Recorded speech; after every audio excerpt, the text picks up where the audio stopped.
What's going on? This is Terrence Manning, and this is My Thoughts Uncut.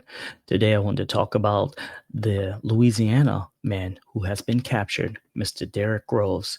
This man has been at large for about 5 months, and they finally caught him. Thank God. Let's take a look at what they have to say about this. Let's take you to Fulton County, Georgia now, where New Orleans jail escapee Derrick Groves faced a judge today. He waived his right to an extradition hearing, meaning that he'll be heading back to Louisiana. Groves is the last of the 10 inmates who were on the run after escaping from a jailbreak back in May. I still don't understand how they escaped through that little hole, like bathroom or whatever. I'm mind boggled about that. He was recaptured in Atlanta yesterday.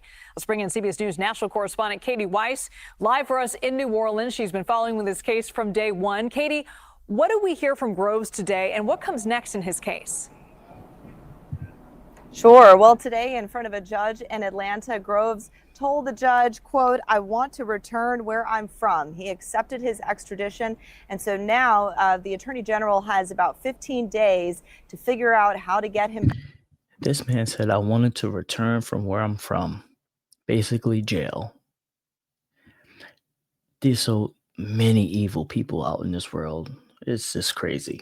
Back here to New Orleans after he and 9 other inmates escaped from the Orleans Parish Justice Center here in downtown New Orleans, just 10 minutes away from where I'm standing. Groves was arrested following a brief standoff and dramatic standoff, nonetheless, a good way to cap off this months-long saga that really started back in May pretty dramatically as well. He was arrested yesterday, and he was arrested by officers swarming the house where they had gotten a tip that he might have been located. They threw in gas canisters. Whoever sent that tip, thank you. We needed this man off the streets. To try to coax him out. See, look at that.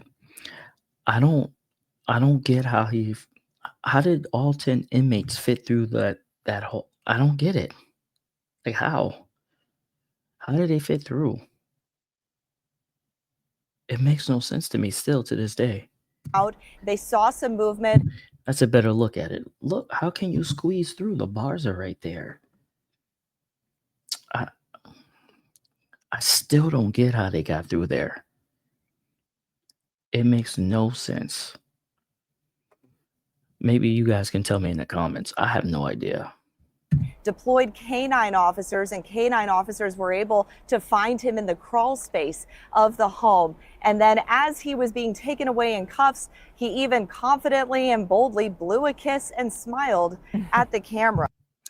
Now you know someone's evil when they're smiling and blowing a kiss after you got arrested, after you got captured. And we need to find out whose home he was in. Is he associated with them? Did he just break in?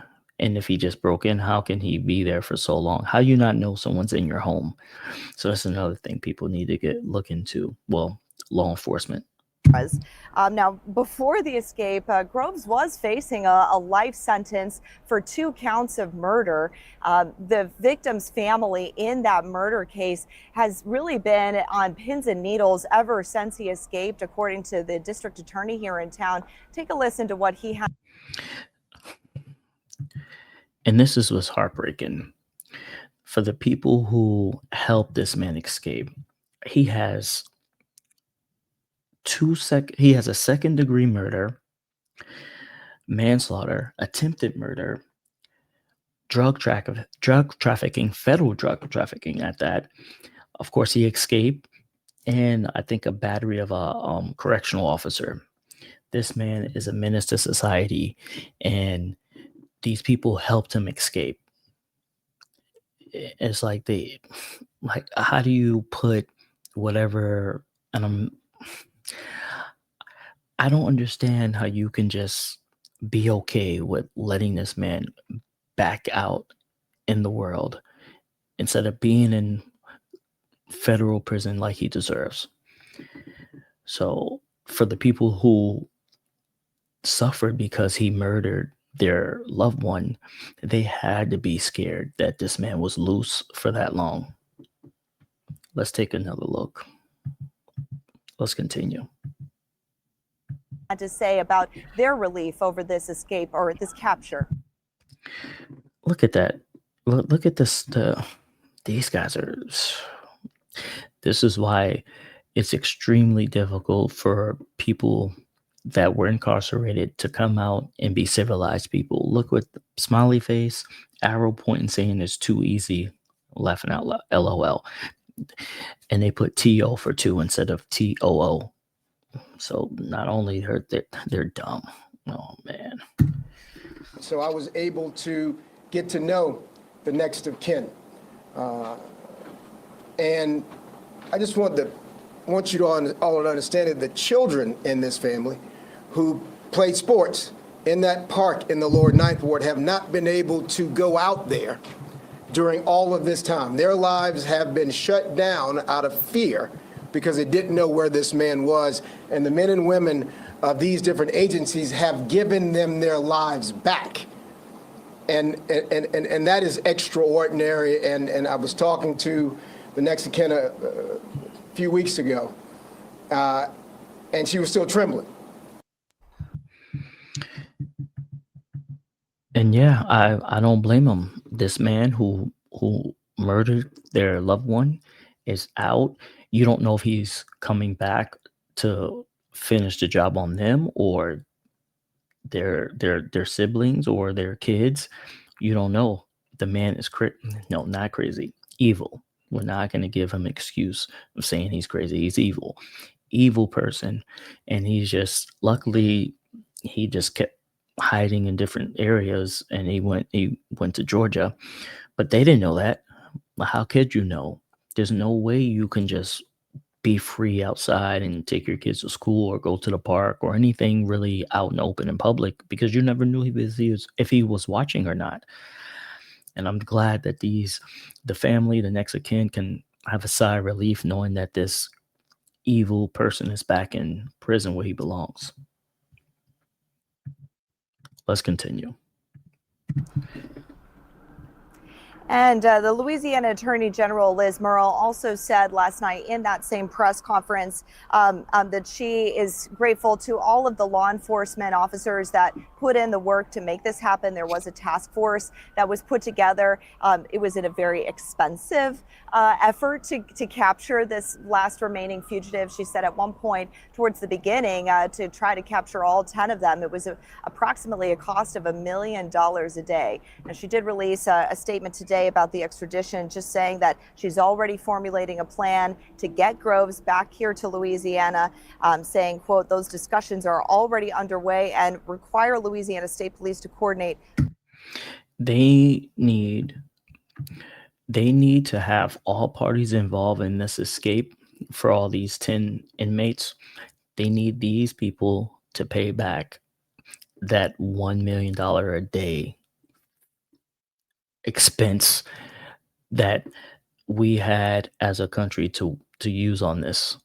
It's the state of Louisiana and Georgia and all the resources that were included, because you got to hold these people accountable. They need to pay back every dime, because this was a $1 million per day capture for all 10 inmates. And not only that, you put so many people's lives at stake by having these evil people out back in the streets when they belong in jail or prison. With law enforcement in Georgia. And Katie, it's, I want to repeat this, that Groves hid out for several months and then ended up all the way in Atlanta, Georgia, meaning he could have had some help. He definitely had help. You don't go that far and be out free that long without having any kind of help. They need to find every single person that helped, and they all need to be held accountable. And if you know someone helped them, say something.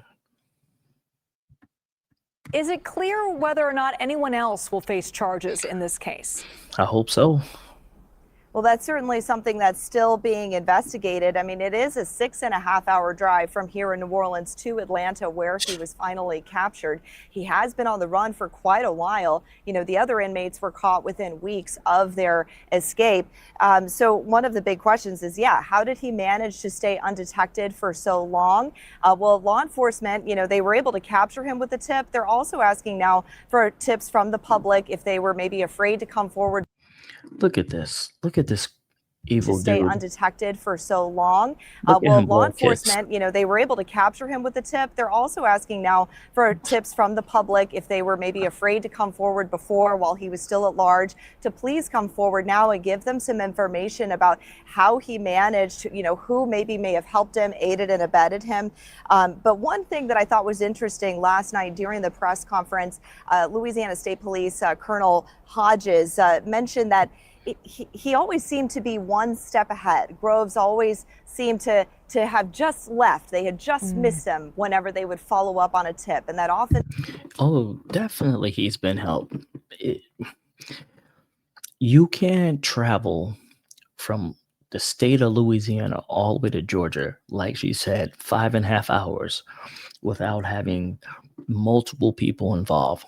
Not just one. I believe it's multiple people involved in helping this man evade the federal police department.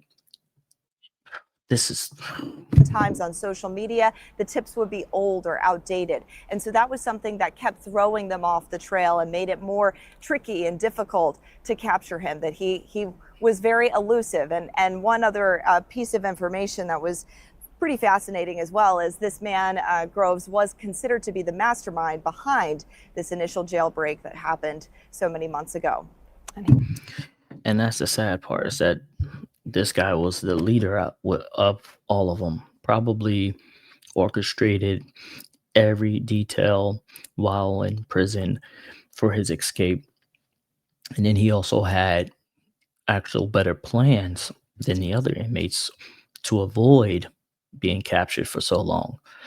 This is just sad, and at the same time, I'm happy that he finally got caught. But it, for the family that had to live in fear for that 5 months, they can finally rest peacefully. And we need to hold every person accountable that was involved in this man's escape and avoidance of law enforcement. I hope you guys enjoyed. Like, subscribe for the YouTube algorithm, and I'll see you next time. Peace out. Thank you again.